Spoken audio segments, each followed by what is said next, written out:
Salut, c'est Pierre Martin. Sur cette chaîne, je partage ma passion pour les voitures avec des essais, des astuces et des conseils d'entretien. Revenons donc au sujet de la vidéo. Lorsque vous circulez sur l'autoroute, ou lorsque vous êtes plus généralement en train de vous étirer, vous appuyez sur l'accélérateur et remarquez que la voiture perd de la puissance. Ce n'est évidemment pas un bon signe. Lorsque la voiture se comporte de manière aussi anormale, il faut rapidement comprendre ce qui a déclenché cette réaction, qui est en fait l'inverse de l'action que l'on voulait effectuer. Voyons ensemble quelles peuvent être les causes et les remèdes à la perte de puissance à l'accélération. Perte de puissance à l'accélération, les causes. Lorsque l'on est confronté à cette situation, plusieurs scénarios sont possibles. Les causes d'une perte de puissance à l'accélération peuvent être multiples et surtout liées les unes aux autres.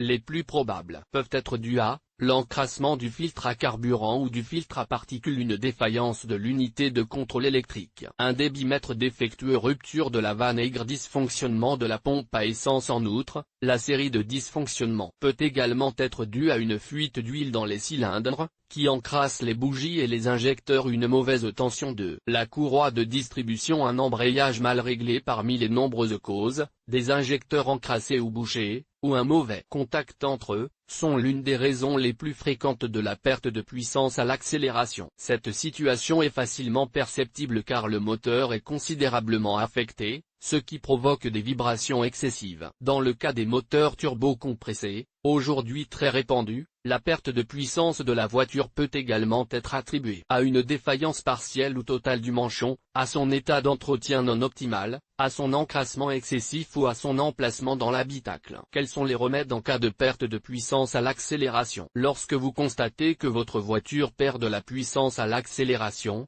il est préférable de vous rendre au plus vite à l'atelier pour qu'un spécialiste s'en occupe. Dans de telles situations, le bricolage n'est pas la manœuvre la plus sûre pour obtenir des performances optimales et, en même temps, il peut ne pas permettre de réaliser des économies sûres, si le problème continue à se produire. Pour éviter le problème dès le départ, il est conseillé de faire réviser la voiture régulièrement et dans les délais fixés par le constructeur, afin d'éviter autant que possible toute situation désagréable ou toute difficulté de conduite. Publié dans Guide pratique.